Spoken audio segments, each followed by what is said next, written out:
Au Sénégal, la distribution de chaînes de télévision nationales et internationales n'est pas seulement l'affaire d'opérateurs formellement identifiés. Ce vaste marché offre même des parts à des jeunes organisés en réseau. On les appelle des câblodistributeurs. Les réseaux câblés sont nés au milieu des années 90 avec l'arrivée du géant français Canal+.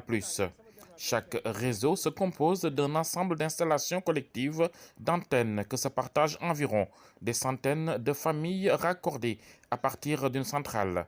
Là, il est important de rappeler la proximité entre le câble-distributeur et les familles connectées. Les câble-distributeurs leur garantissent l'accès facile à l'information en échange d'une petite somme d'argent. Nous sommes plus proches de la population que Canal. Nous faisons le service de proximité. Et notre bouquet est accessible. Parce que 3000 francs, c'est pas coûteux. C'est 100 francs par jour. Mais pour avoir le bouquet de cette groupe-là, Canal, bon, tu vas débourser beaucoup de sommes. li ñuy def askan wee tax ñu di ko def naam ñu ngi ciy gis suñu bopp wax dëgg yàlla waaye ñoom ñoo yokk tax ñu di ko def. Nous gagnons de l'argent, mais on aide également les familles. Nos tarifs sont abordables, juste 3000 francs par mois. Il nous arrive même de donner le signal à crédit ou de l'offrir aux familles démunies. doole ñoo xamee xëy na bu ñu añee du ñu reer nga may leen ñu seetaan ndax ci askan wi lañ bokk. Pour moi, les chaînes câblées sont les bienvenues au Sénégal, dans la mesure où les chaînes permettent aux personnes abonnées de suivre pratiquement toutes les chaînes du monde et à moindre coût. Les chaînes sont acceptables quand même, on ne peut pas dire le nombre exact, mais l'essentiel des chaînes dont on a besoin se trouve effectivement dans le réseau. Malgré leur utilité au foyer, les câbles-distributeurs sont encore considérés comme des pirates. En plus, aucune réglementation ne cadre véritablement leur activité. Le ministère chargé des télécommunications a signé une convention de concession avec la société de redistribution de télévision par câble et services. Mais cette société fédérative de gérants des réseaux câblés du Sénégal ne regroupe qu'environ 300 opérateurs de câble-distribution. Or, ils dépassent les 2000, voire les 3000 à travers le pays. Un nombre beaucoup trop important pour que leur concurrent direct, le groupe Canal+, ferme les yeux.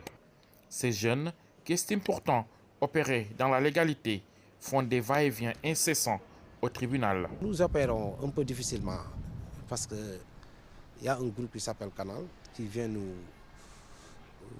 accuser à chaque moment sur des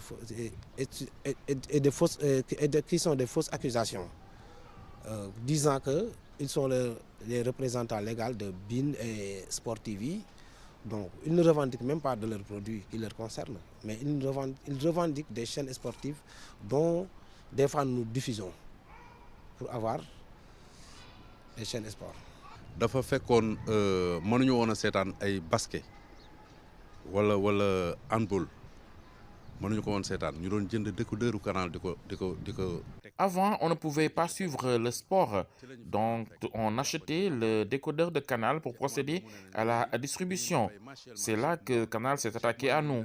On avait un arrangement, mais par la suite, on a su comment avoir d'autres chaînes sans passer par Canal. coupé la nga dem fay abonnement léegi bi ñu demee ba ci digg bi nag ci ban xam ne yeneen chaîne am na ñu dul Canal rek ci lañ bàyyi Canal bi nag jàpp ci seen yooyu parce que seeni borom sonal ñu ci. Nous avons débuté le travail parce qu'il y avait deux formules d'abonnement au niveau de Canal. Il y avait un abonnement individuel et un abonnement collectif. On a pris l'abonnement collectif, on le partageait dans notre quartier, là où je suis né, à Pikine. Autant c'était à 18 000 et quelques francs, on le payait, après on le partageait par maison. Il y avait quelques maisons aux environs. Mais à cette période, après, les autres voisins nous demandaient pour leur faire connecter. Après, c'est là que ça a commencé. Donc, puisque les autres voisins demandent, ça commence à amener des personnes. Après, on a dit que maintenant, je paye mon abonnement, mais plus, je gagne plus ce que je paye. Je suis venu ici à Thiaroye Azur, je l'ai installé. Bof, comme l'a dit mon président, un des agents de Canal, qu'on appelait Major Diop et Kaba, ont venu me trouver ici, ont confisqué mes cartes. Aujourd'hui, l'État ferme les yeux et laisse faire, vu le nombre de jeunes que ce secteur emploie, mais aussi et surtout parce que les câbles distributeurs, à travers les chaînes qu'ils proposent à moindre coût, parviennent à contenir la colère des jeunes de la banlieue en les occupant.